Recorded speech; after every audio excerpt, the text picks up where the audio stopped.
Okay, it is August 13 and it is a big day. I am just getting ready to submit an application to the Michigan Department of Health and Human Services Vital Records for additional 2 copies of my original birth certificate. Now, getting this original birth certificate took me 27 years, multiple denials, repeated efforts, a court order, constant back and forth, lies, deception, misinformation, disrespectful treatment by state officials in trying to deny me what's mine as a human right, which was my original birth certificate.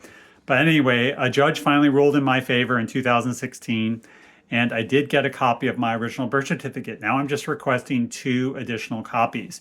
Now, I know another adoptee rights advocate in this country has told me or has shared that they were denied getting a copy of their original birth certificate after one of their copies was destroyed in a natural disaster. So this is sort of a test just to see what the Michigan Department of Health and Human Services will do if they're going to put up artificial and non-legal barriers to me to getting what is should be just a basic government service, which is a vital record. And you can request copies, multiple copies of your vital records. So I'm, as an adoptee, I'm trying to get mine. This has been a pain in the butt. It's taken me many, many hours to put together. It's costing me $62 to do it rush order and get 2 copies. And I got the stack of papers all here. I can't really show it to you because that will reveal my information and the scammers out there steal that information. But anyway, so some of the things that I've got are my copy of my original birth certificates, just to prove to them they've done it before. I've got a copy of the state of Michigan judge's decision ordering Michigan Department of Health and Human Services to release my original vital record because the court ruled I am entitled to it. Another legal document from the judge, which basically is an information order saying you have to release it. Got my driver's license.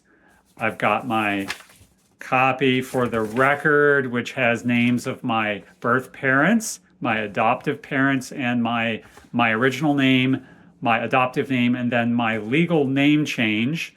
Got a copy of the current live birth certificate that was issued to me after I changed my name, and on it has false information about who my actual birth parents are. They list my birth parents as my adoptive parents, which is a lie, and that's part of how the vital record systems works with adoptees. Let's see, I've got my name change document from the state of Alaska when I changed my name legally, combining my first original name, my birth name, and my adoptive name, creating my new legal name in 2009, which is Rudolph Scott Douglas Owens. I got my my amended birth certificate. These are the fake documents that are given to adoptees for decades now, saying we are new people when in fact it erases our past identities.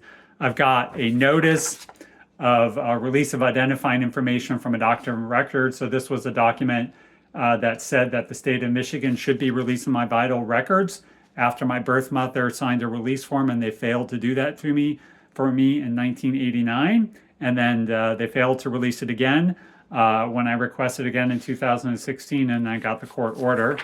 And I've got another record here from the probate court in Wayne County, dated 1989 as well, basically saying that the state has a record on file that there is no barrier in the Adoption Central Registry from releasing my records. So this is another artificial barrier that's imposed that basically allows a birth parent to deny an adult adoptee their records, even though that is not a human right to do. No one has a human right to deny a human right to another person. That's just not how human rights work.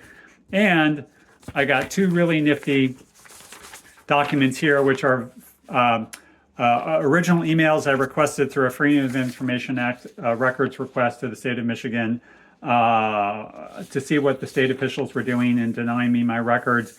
And they all stated that we're not going to release his vital record, but he can get it through a court order. So I'm just including these emails to show that they're on record saying they have to release my information with a court order, which I just sent them. So now the test has been started, and now we'll see in 2 to 3 weeks if the state of Michigan complies with what is basically a vital records request.